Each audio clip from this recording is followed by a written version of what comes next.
సాధారణంగా రైతులు వివిధ సీజన్లలో వివిధ రకాల పంటలు వేస్తూ ఉంటారు. మనకు కూడా ఈ సీజన్ లో ఈ పంటకి ధర పెరిగింది అంటూ వార్తలు వస్తూ ఉంటాయి. మార్కెట్ లో అత్యధికంగా కిలో 196 రూపాయలు పలుకుతోంది టమాటా. ఇది మనందరికీ తెలిసిన విషయమే. అయితే అసలు ఈ పంట సీజన్ అంటే ఏంటి, ఏ సీజన్ లో ఏ పంట వేస్తారు, పంట సీజన్ లో ఎన్ని రకాలు ఉంటాయి, ఫుడ్ క్రాప్స్ అంటే ఏంటి, క్రాప్ రొటేషన్ అంటే ఏంటి, దీని గురించిన పూర్తి సమాచారం ఈ వీడియోలో తెలియజేస్తాను. సో వీడియోని స్కిప్ చేయకుండా చివరి వరకు చూడండి. మీలో ఇంకా ఎవరైనా మన ఛానల్ ని కొత్తగా చూస్తున్నట్లయితే ఫ్రీడమ్ ఫార్మింగ్ తెలుగు ఛానల్ ని సబ్స్క్రైబ్ చేసుకోండి. బెల్ బటన్ ప్రెస్ చేయడం మాత్రం అస్సలు మర్చిపోకండి. ఇక ఏ మాత్రం ఆలస్యం చేయకుండా టాపిక్ లోనికి వెళ్ళిపోదాం. హాయ్, హలో, నమస్తే, welcome to freedom farming Telugu channel and మీ శిరీష కందుల.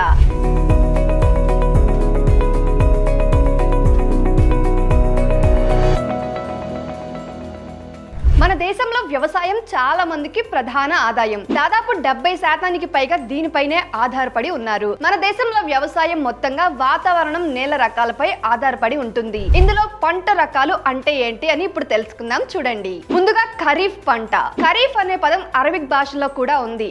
దీని అర్థం శరదృతువు అని. ఖరీఫ్ పంట అంటే వర్షాకాలంలో పెంచే పంట అని చెప్పుకోవచ్చు. వర్షాకాలం ప్రారంభంలో ఈ పంటను వేసి వర్షాకాలం పూర్తయిన తరువాత వీటిని కోస్తారు.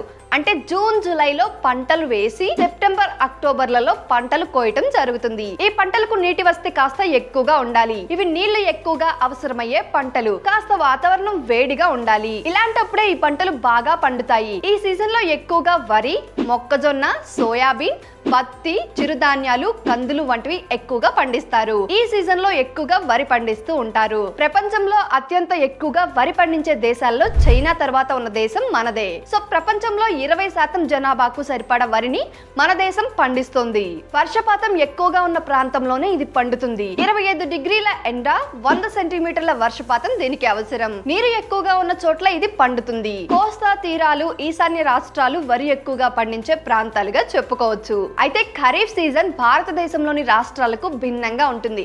అంటే డిఫరెంట్ గా ఉంటుంది. అదేంటో తెలుసుకుందాం. చూడండి, విస్తీర్ణాన్ని బట్టి విత్తే సాధారణ కాలం జూన్ నుండి నవంబర్ వరకు ఉంటుంది. భారతదేశంలోని వివిధ ప్రాంతాలలో ఋతుపవనాల రాకను బట్టి విత్తే కాలం మారుతూ ఉంటుంది. ఉదాహరణకు కేరళ మరియు తమిళనాడు వంటి దక్షిణాది రాష్ట్రాలలో సాధారణంగా మే చివరిలో విత్తనాలు వేస్తారు. అయితే పంజాబ్ మరియు హర్యానా వంటి ఉత్తర ప్రాంతాలలో జూన్ లో విత్తనాలు విత్తుతారు.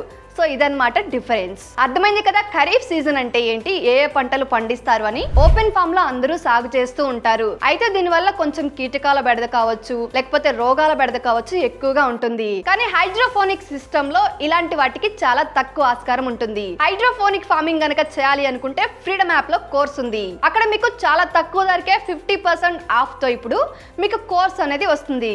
ఇంకెందుకు మరి ఆలస్యం, హైడ్రోఫోనిక్ ఫార్మింగ్ గురించిన సమాచారాన్ని తెలుసుకోవడానికి ఫ్రీడమ్ యాప్ ని డౌన్లోడ్ చేసుకోండి. లింక్ డిస్క్రిప్షన్ లో ఉంటుంది. అక్కడ నుంచి మీరు ఫ్రీడమ్ యాప్ ని డౌన్లోడ్ చేసుకోవచ్చు. ఇకపోతే రెండవది రబీ సీజన్. రబీ అనే పదం అరబిక్ నుంచి తీసుకున్నది. ఇది చలికాలంలో పండించే పంట. అక్టోబర్ నుంచి ఈ పంటలు వేయటం ప్రారంభిస్తారు. ఏప్రిల్ లేదా మేలో ఇవి కోతకు వస్తాయి. ఇవి కాస్త వేడి వాతావరణాన్ని తట్టుకునే పంటలు. అయితే శీతాకాలంలో వచ్చే వానలు ఈ పంటను నాశనం చేస్తుంటాయి. అయితే ఈ కాలంలో ఎక్కువగా గోధుమలు, పప్పులు, బార్లీ, బఠానీలు, ఓట్స్, ఆవాలు వంటి పంటలు ఎక్కువగా పండిస్తారు.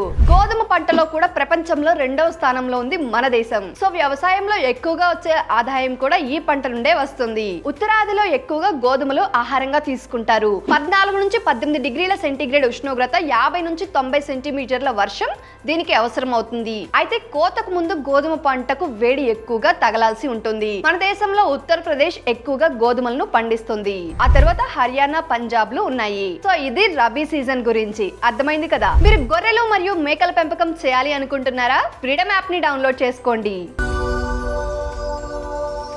ఇకపోతే మూడవది జియాద్ సీజన్. రబీ సీజన్ పూర్తయ్యాక ఖరీఫ్ సీజన్ మొదలయ్యే లోపు పండించే పంటలు ఇవి. అంటే రబీ సీజన్ కి ఖరీఫ్ సీజన్ కి మధ్యలో అన్నమాట. సో వీటిని ఎక్కువగా మార్చి నుంచి జూన్ మధ్యలో పండిస్తారు. వీటికి వేడి ఎక్కువగా, పొడి వాతావరణం ఉండాలి. ఈ తరహా పంటలు రైతులకు చాలా తొందరగా డబ్బును అందిస్తాయి. ఈ సమయంలో కీరదోస, గుమ్మడికాయ, కాకరకాయ, పుచ్చకాయ, కర్బూజా, చెరుకు, వేరుశనగ, ఇంకా పప్పు ధాన్యాలు వంటివి వేస్తారు. సాధారణంగా పంటలను 2 రకాలుగా వర్గీకరిస్తారు. అవేంటో ఇప్పుడు తెలుసుకుందాం చూడండి. క్యాష్ క్రాప్స్, ఇవి డబ్బు కోసం పండించే పంటలు. వాణిజ్య పంటల కేటగిరీలోనికి ఇవి వస్తాయి. వీటి వల్ల ఎక్కువ లాభాలు వస్తాయి. ఈ పంటలను జాతీయ, అంతర్జాతీయ మార్కెట్లలో ట్రేడింగ్ కూడా చేస్తారు. ఫుడ్ క్రాప్స్, ఇవి ఆహారం కోసం పండించే పంటలు.